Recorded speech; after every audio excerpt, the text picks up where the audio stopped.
टायमाला कसं आहे का आपण एक ग्लास पाणी घेतला, त्याला बॉईल केला. मलेरियाचा कसा असतो, असं मच्छर चावला का त्याचा जो सलाइवा असतो ना तो आपल्या बॉडीमध्ये जातो. बॉडीमध्ये गेला का आपले व्हाईट सेल त्याच्याबरोबर फाईट करतात. पण त्याला मारणं एवढं सोपं नसतं. त्याच्यात आपले पण सेल मरतात आणि त्याचे पण बॅक्टेरिया मरतात. पण ते मेल्यानंतर काय होतं, कुठली मेलेली वस्तू आहे ना ते थंड होते. जिवंत असलं का गरम असते. मग आतमध्ये थंड झाला का बाहेरून ताप येतो. आपली बॉडीचं सिस्टम आहे.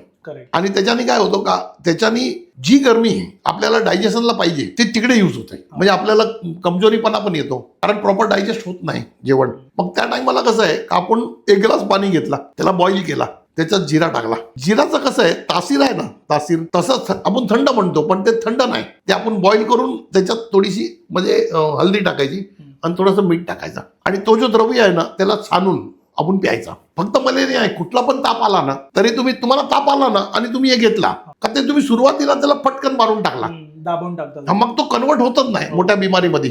पण हे तुम्ही जिऱ्याचं पाणी घेतलं ना, हल्दी टाकून थोडं मीठ टाकून त्याला उकळायचं चांगला. एक ग्लास पाणीचा अर्धा ग्लास होऊ द्या. मग त्याला छानून तुम्हाला गरम पाहिजे तर गरम प्या, नाही तर थोडा टायमाने प्या तरी चालतो. कारण ते जिराचं तत्व त्याच्यात आला आणि तो काय करेल माहितीये का, आतमध्ये जाऊन तुमच्या पोटाला गरमी देईल. म्हणजे तुमचं डायजेशन पॉवर चालू होऊन जाईल. डायजेशन झाला का तुमच्यात एनर्जी वाढली तर ते जे बॅक्टेरिया आतमध्ये आलेत त्यांना लढायला आपल्याला जाण भेटली. आणि जी हल्दी टाकली ना ती अँटीबायोटिक आहे, ते पण ह्या लोकांना मारते, जंतूंना.